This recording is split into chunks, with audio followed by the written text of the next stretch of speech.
Welcome to Happy Talks with Dr. Alice and Donovan. Dr. Alice Fong is a holistic naturopathic doctor and founder of Amor de Soi Wellness, and Donovan Jensen is a software engineer and founder of HowToHappy.com. Together, they're out to cause more happiness in the world. Hello, everyone. Welcome to Happy Talks. My name is Dr. Alice, and this is my awesome co-host, Donovan. And today I have a very special guest. Sabrina Osso is a speaker and consultant on promoting safety and preventing violence in the workplace, schools, and in places of residence. Such an important topic. So I'm very happy to have this incredible guest here. Please welcome Sabrina. Thanks for joining us today. Thank you so much for the opportunity. I'm so happy to be here.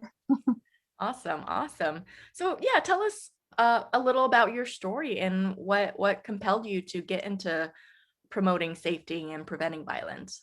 I have had a number of years of therapy to be comfortable enough to say that I am a former victim of violence. My father beat my mother on a regular basis. Wow. It was pretty traumatic,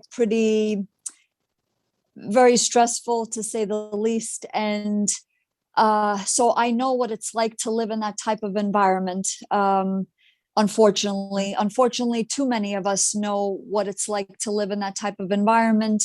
And I did what I was supposed to do. I went to university. I got my computer science degree. I did have many computer jobs, but my heart was in dance. And my therapist said, Sabrina, you need to dance. You need to really go for it, and really, that's your heart. So I started dancing. I was totally submerged and immersed in the dance world. In New York City, I shuffled between 3 dance studios, Alvin Ailey, Steps, and Broadway Dance Center. And I was getting gigs. I auditioned a lot. I was taking 12 classes a week. Wow. It was very exciting. And then I developed my one-woman show called Home Sweet Home. I just started writing. I started just creating these characters, and I play different women being abused. She goes to her good place. That's where the dancing comes in. But then she's pulled back into the terror of violence. But it ends very strong, very empowering. And I did a lot of research for the show. And I could not believe, Dr. Alice and Donovan, the statistics that I was finding. Because I wanted the show to be educational and entertaining. And I said to myself, I have to make this into a business, into a bona fide business with paid products and services. And that's how Osso Safe was born, really. I hope I answered your question. Yeah, no, that was an incredible story, and it's great that you were able to turn such a horrible situation into a good positive light for the world and to make an impact. Because I think I would, I don't know the statistics, so I'm going to ask you what those statistics are, but just I know like it's something that is not really addressed, or it's like kind of shoved under the rug kind of a thing. It's not really talked about. So I think it's a really important conversation to have. So I'm curious, like what are those statistics?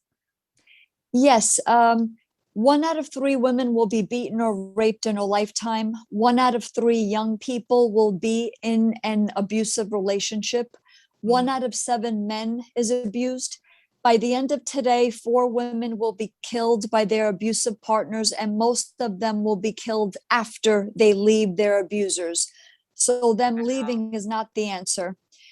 In fact, when a victim decides to leave, she is 75% more likely to be killed. And I would say that could be the same for men, but it's a lot of the victims are female, but whether it's male or female, it's horrible either way.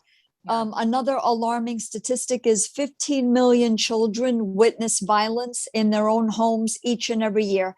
That's just in the US. Wow. And all of those statistics that I just said, those are just the ones that are documented.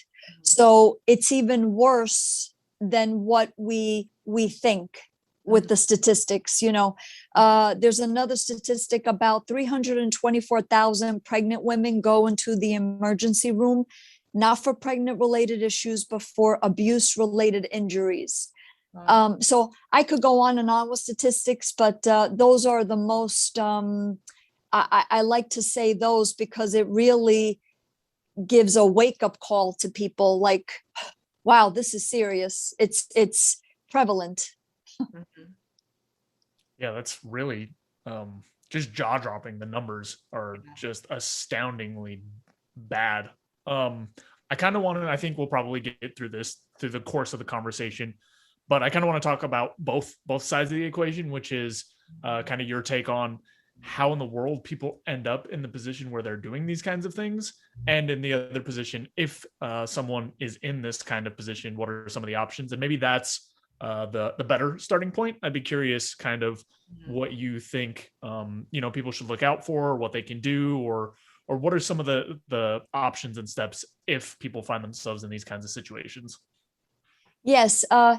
If you are a victim, uh, I could tell you there are so many people that really deny it.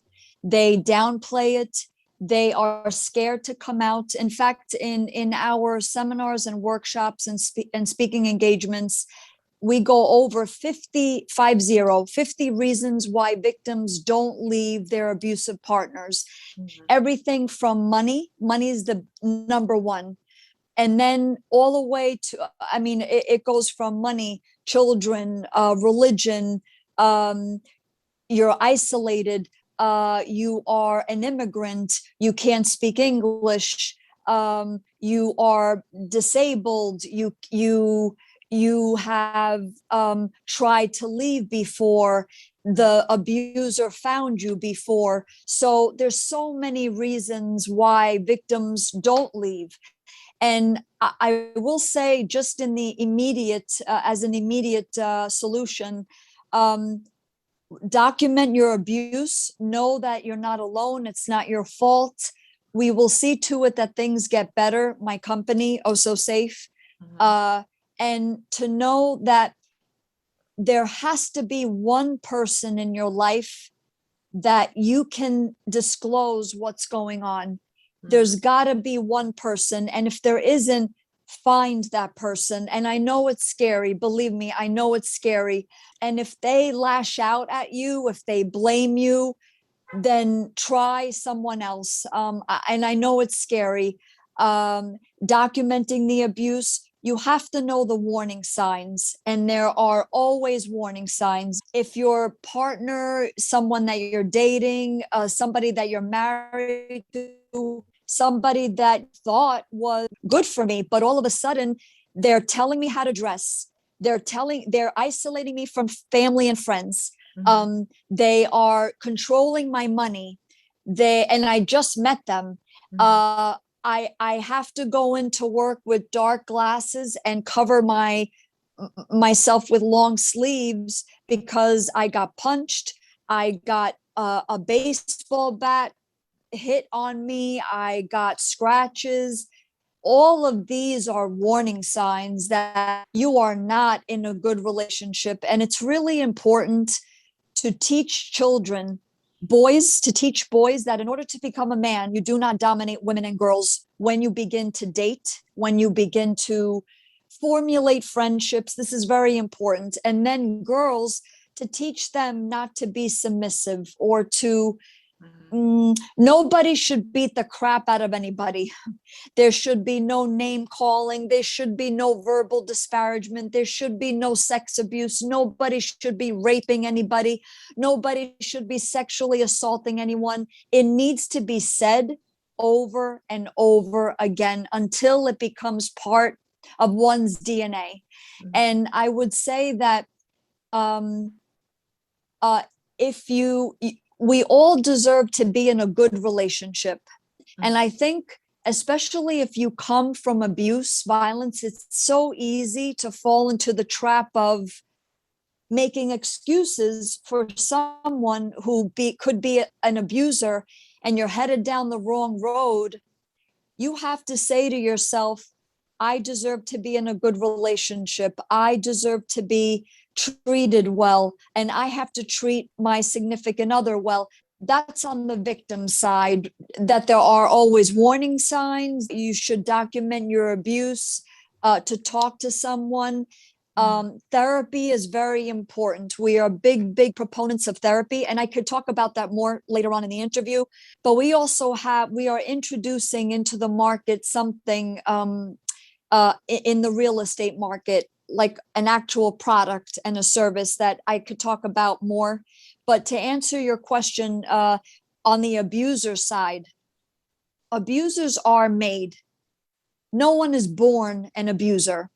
And they learn it from when they're children, and where they see dad beating up mom, or mom beating up dad, or they got attacked, and then they perpetuate that abuse. There's no excuse for it. And you have to keep on the forefront of your mind, just because you grew up with it, you have to break the cycle. It's no excuse that you grew up with it. What good is it that, oh, well, I saw my dad beat up my mother all the time, so this is why I beat up my girlfriend? That's not an excuse. Nobody should have to live with abuse. It is not a normal way to live. Not yesterday, not today, and not tomorrow. And abusers, they have to, and this is what we're doing with the real estate industry. There has to be bona fide consequences, and I feel like there aren't enough, and they're not strong enough. And I think my company and we're changing that, and I could explain more about that. So I hope I answered both questions. Abuser, if you're an abuser, if you're a victim, you need to be in therapy. You have to get help. There's no shame in getting help. There's shame in not getting help. So I hope I answered the questions. Yeah, absolutely. And excellent job cycling back to both of them without any follow-up. But yeah, no, I wanted to hear kind of about both sides, because, you know, it's terrible on the one side, for sure. Absolutely. As a victim, like, it's horrible.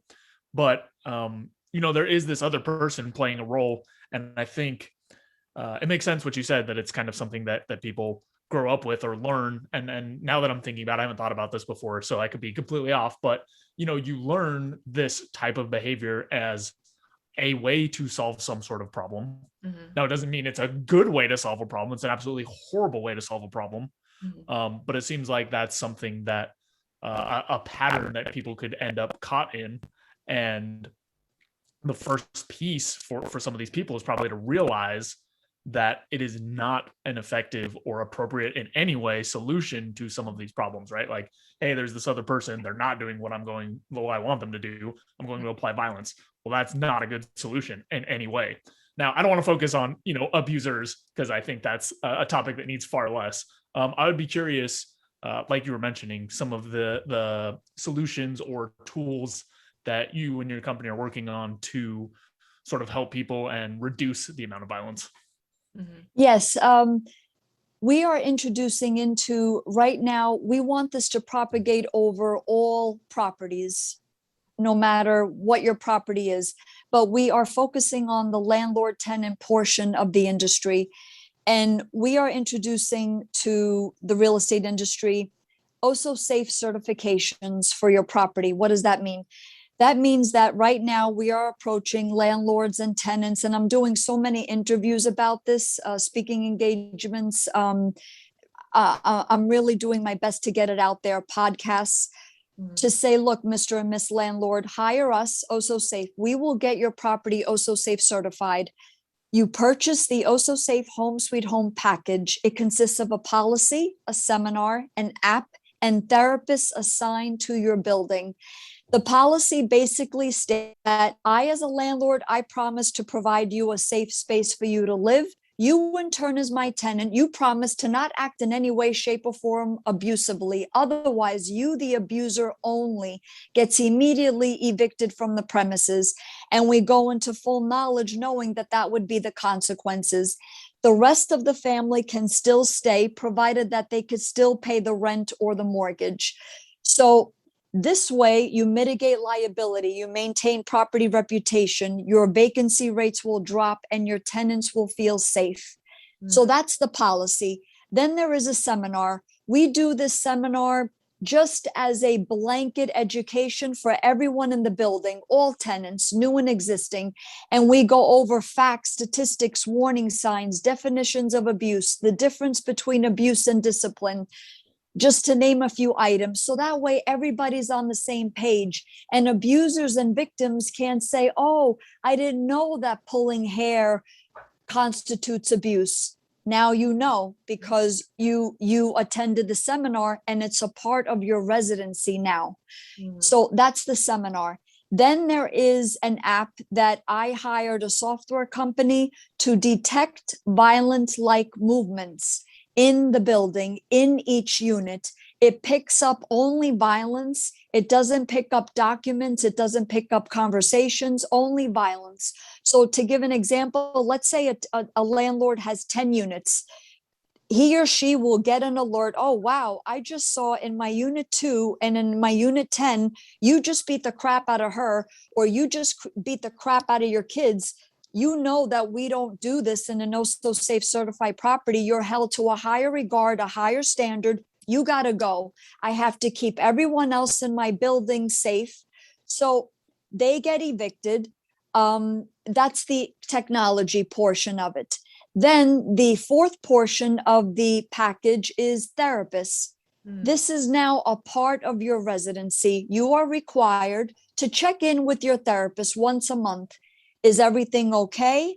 For violence to occur, where police come, the whole building is in an uproar. What happened in unit 2A? Oh, I don't know. I heard screaming and yelling. I heard the kids screaming and yelling. Things were breaking. You have therapists assigned to the building. Let's say you're a parent. Well, therapist, my kid just came home and said that we're knocked the crap out of him. We know better. How do we handle this? Can you help us through this?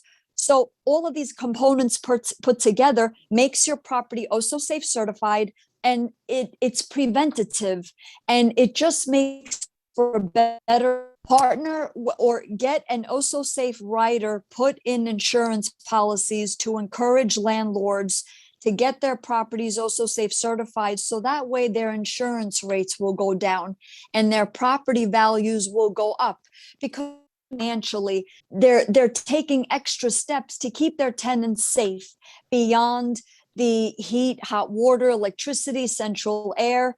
They're keeping their tenants safe, meaning violence prevention, non-abuse, non-violence, non-chaos, non-dysfunction. So this is what we're introducing into the real estate industry.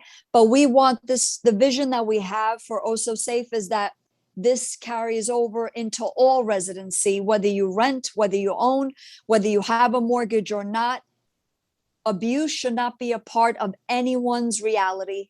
And I know, because it was my reality for so long, and it needs not to be. So I hope, so this is what we're doing to kind of change the face of residency, really.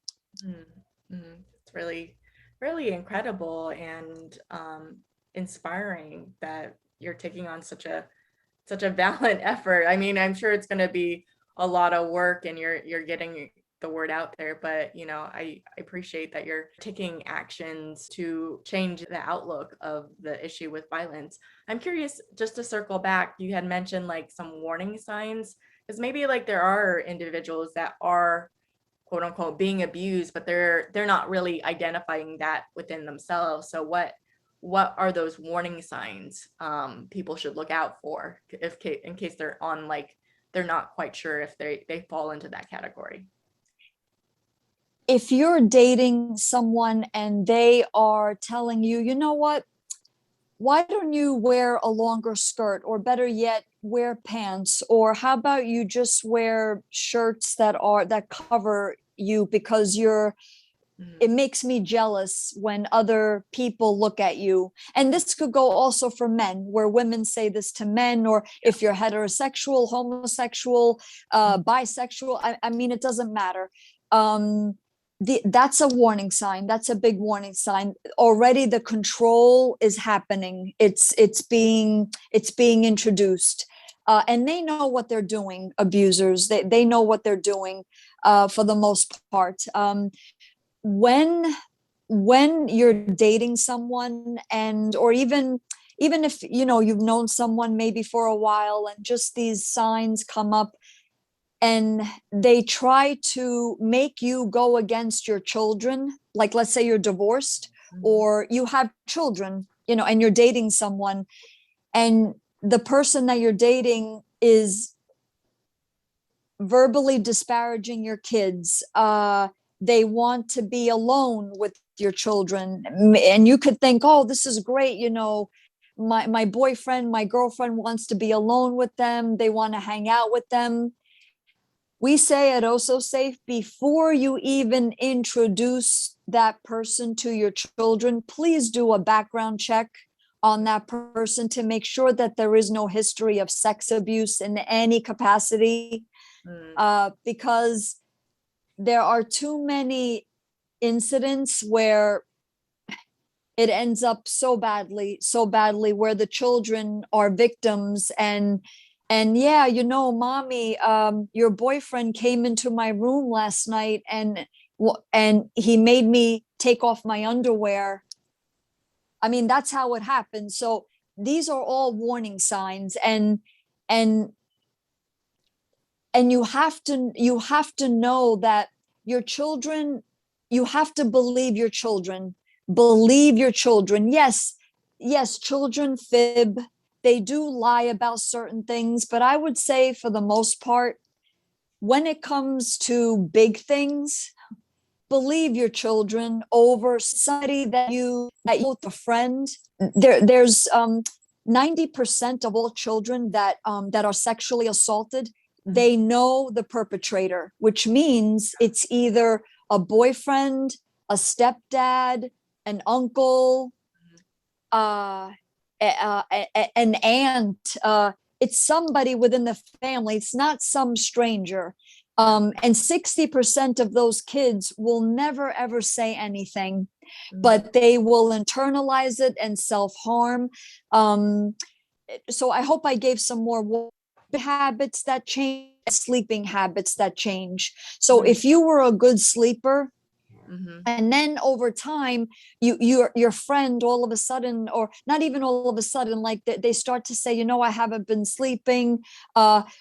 Wow, Sally, you've been losing a lot of weight, or you've been gaining a lot of weight. What's been going on? And it could be that maybe they have a physical ailment, maybe they had a death in the family, maybe they have to take care of a parent all of a sudden. I get it, we get it.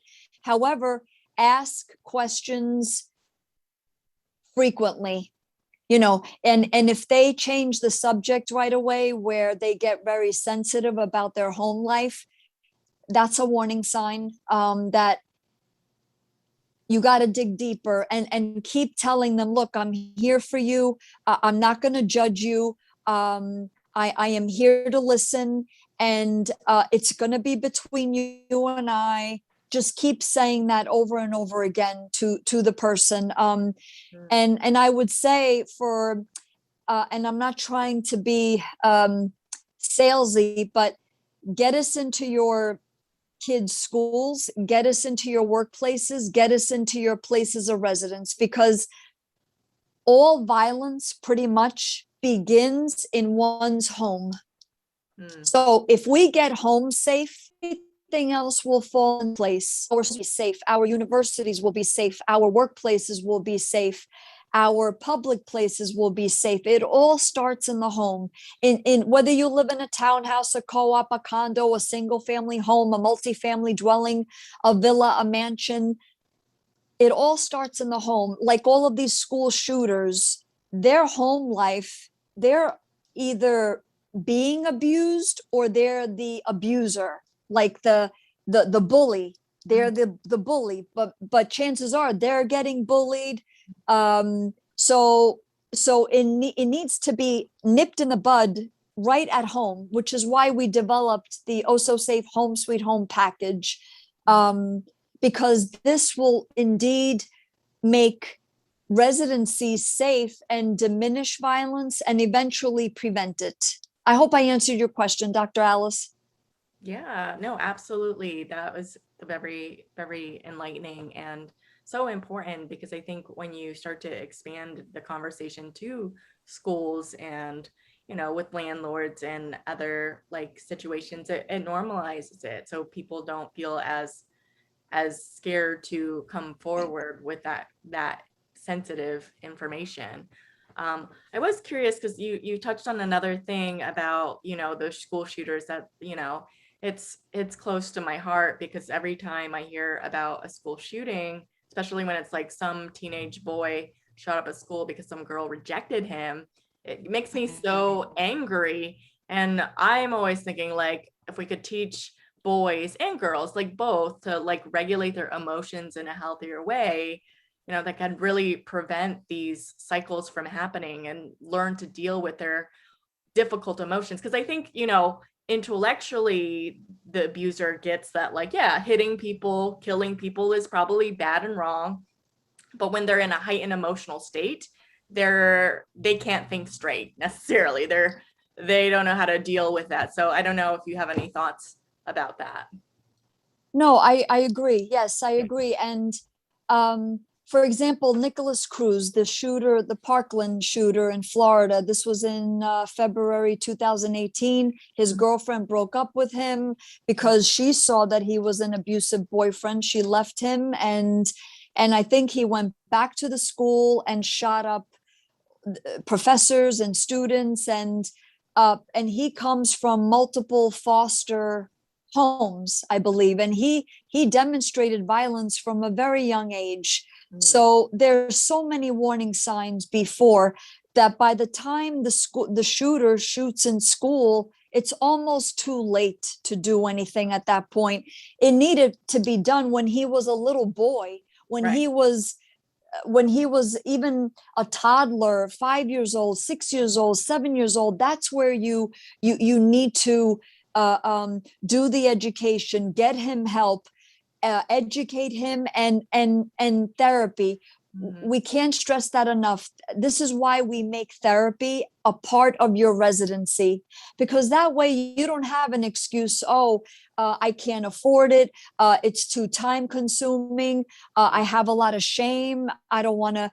What if somebody sees me? No, in an Osso Safe certified property, it's part of your residency. It's part of how an Osso Safe certified property is run. Because I have to say, Dr. Allison Donovan, everybody has problems. Everybody. Yeah. And it's okay that we can't handle them, and we can't, especially with COVID, like it really shed a light on how vulnerable we are. So we can't handle this alone. It's okay to get therapy. There's no shame in getting therapy. And now we're seeing to it that this becomes part of your residency. So it's like a non-issue. It's a non-issue. Yep, I have my family therapist assigned to the building. We live in an Osso Safe certified property. We got educated. We have the policy. It's in writing. It's an addendum to existing leases. It's just a part of residency now. And also, I wanted to mention, back to warning signs, pornography is a big driver of violence. Big, huge. So if your partner is into pornography, and I'm not talking about sexual freedom. They are two different things. We are all for sexual freedom at Osso Safe. You want to turn your house, your place of residence, into a jungle, and you want to have mind-blowing orgasms, and that's great. Pornography is 88.2% physical aggression towards women. That is so alarming. So when we give pornographic material to our boys or males in our family, our brothers, our nephews, our sons, our grandsons, we are essentially teaching them to have hostility to girls and women when they get older. And I want to say another portion of this, and it has come to my attention fairly recently, and I'm making it a point to be public about this, to educate people. There's pornography, there's sex trafficking, there's child rape and child sex trafficking. But there's a portion of pornography called a financial dominatrix. This is where the woman is doing the abusing, the sex abusing. And this is where a male client typically goes to her either by video or in person, and he pays for her to sexually abuse him, to say convulsing, revolting, disturbing things to him. And it's consensual, and this is legal. However, the financial dominatrix, I mean, that's the glamorous word. I think a more appropriate title is a paid sex abuser. These women are dangerous. These women are manipulative, dominating, controlling individuals, and they are abusers.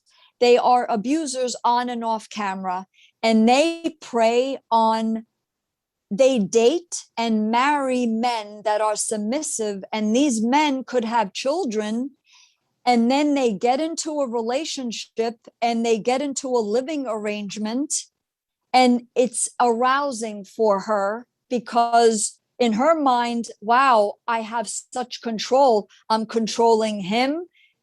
I'm controlling his child, and they could be apart. Don't think that, and this is why I want to educate on audiences. Don't think that they live in some Playboy mansion. They live among us in society, in our communities. They could be part of your PTA because they pose as upstanding citizens on the outside, but behind closed doors, they do very disturbing, convulsing, revolting things on and off camera.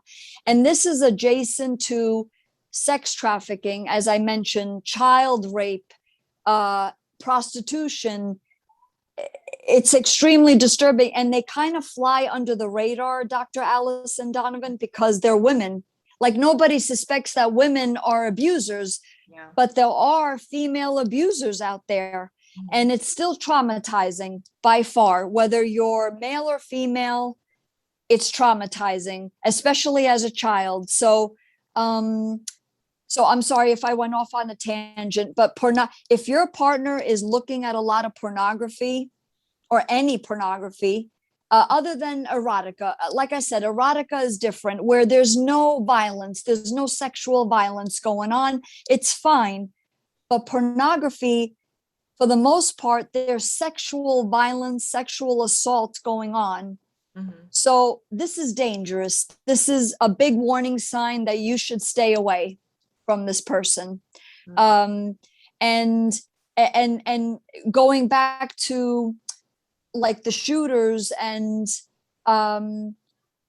we really need to make therapy a part of your life, one's life. You know, it's on the preventative side by far. I hope I answered your question and clarified certain things. Yeah, absolutely. Definitely. Yeah. So sort of on that note that you finished with, you touched a number of topics. I'm going to hone back in on kind of this piece. You made it sound, it's kind of like a series of events that happen in a person's life that can eventually lead them to some kind of like major violence, like school shooting or something like that.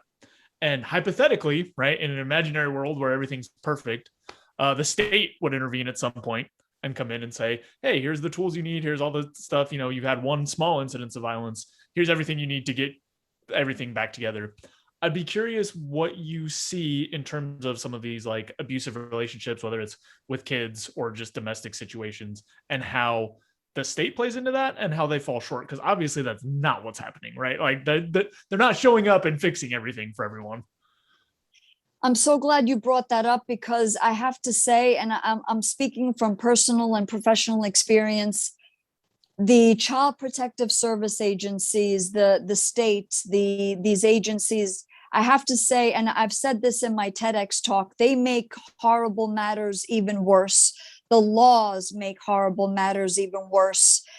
These so-called parent coordinators and mediators and expensive lawyers and judges, they make such, they embolden the abuser, the abusive parent, and fail child victims by far. And I'm speaking from personal and professional experience, because abuse is a big spectrum, huge. I mean, a lot falls under abuse. And we categorize it under three main categories: verbal, physical, sexual.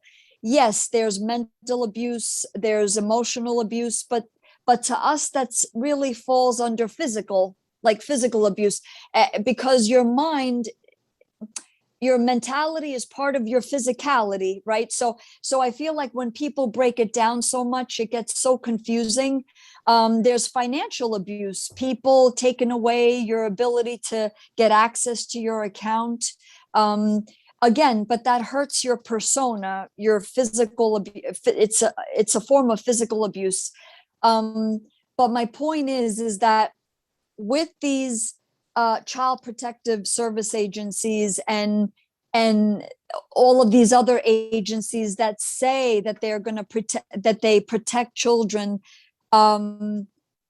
from what I could see, unless they see right in front of them that the mother or the father is drugging themselves or sexually assaulting them right in front of them, or they are like, if it's not done right in front of them, everything is fine. They dismiss the case after 3 or 4 months of pulling the kid out of school and badgering them with questions, and then they talk to the parents, and then if the parents are divorced, they go to the partners, and then at the end, Donovan and Dr. Alice, case is closed, everything is fine, and the child is in hell. They find it permissible when there's divorced parents, and if the mother lives far away from the child, and and the parents are divorced, and the mother lives 2-3 hours away from where the child lives, and requires the child to drive 2-3 hours one way without traffic to see the mother, the Child Protective Service Agency says okay to that. There's nothing wrong with that. Meanwhile, the child, that's physical abuse. The child is in the back seat, screaming and yelling, feeling nauseous, screaming, why do I have to go see mommy? Why can't mommy come see me? Why do I have to drive? Like my service, it's perfecting. Property is also safe certified. These occurrences would not happen. They wouldn't get as far as they do. And actually, I also consult with a small team of lawyers on a regular basis. And one of them is a family law attorney. And she said to me, wow, Sabrina, with your certification, the home sweet home package that you're introducing into the market, the real estate market, you are short circuiting the entire process. Because if you think about it, if you get a property Osso Safe certified, what do you need the lawyers for? Either protective service agencies, judges. You don't need any of that, because the abuser is out. If violence happens, we go in with our therapists on a more concentrated, intense level to get the victims de-victimized, if you will. You don't have to move anywhere. You don't have to uproot your children. Stay right where you are. The abuser is out. The technology detected the violence. The children are less scared, like, oh, okay, I could continue to go to my school. Everybody's on board. We're going to get more educated. What do you need the courts for? What do you need the child protective service agencies for? The abuser's not coming back, because now this is a required standard condition of residency. I hope I answered your question. I have to say the state, the child protective service agencies, The judges, they make matters so much more worse. And to prove it even further, 2-year-old Kira Franchetti, 3-year-old Bella Bond, 6-year-old Zymir Perkins, 7-year-old Nix-Mary Brown, they are all dead. These children have been murdered at the hands of an abusive parent or a step parent under the watch of all of the professionals that I just mentioned, that we went over in this interview. If they were, and I'm sorry to say, but it's the truth, if they were doing what they were supposed to be doing, all those children and so many others, alive and well. So I hope I answered your question. And I know I could seem maybe, I don't know if harsh is the word, but we cannot continue doing what we have been doing. We cannot. And I know because I lived it. And we need avant-garde, progressive, radical solutions. No more BS. Enough. Yeah. You know. So absolutely, Sabrina. I can really see your passion for this to really make a change in the world and prevent as much violence as possible. So yeah, any landlords out there, check out this Osso Safe Home Sweet Home package. Could save lives potentially. And Sabrina, we want to really thank you for being on our show. Was there any final thoughts you'd like to share before we wrap up today? Yes, just that you have the right to be safe in your own home. To all of you kids out there that are being abused, I want you to chant, I want to live where I am Osso Safe, and I am Osso Safe at so-and-so's house. So just think to yourself, who do you feel safe with? If it's not mom or dad, just think to yourself, who do you feel safe with, and make your voice heard. This ties in with Osso Safe, what we're doing as far as kids having a voice in Osso Safe certified properties. We're making this a required standard condition of residency. Safety, trust, patience, respect, understanding, freedom in your own home. And that's how it should be for all of us. To check us out. I don't know if I'll be given the opportunity where people could find me. Yeah, your links are going to be in the description below, so people can click on those links to find you. Absolutely. Great. And my website is ossosafe.com. Home Sweet Home for all should be everyone's reality, and we're working very hard to see too that does become a reality for everyone. Yeah, great. Well, thank you for the cause that you're out to create and the work that you do. And thank you for being a guest on our show.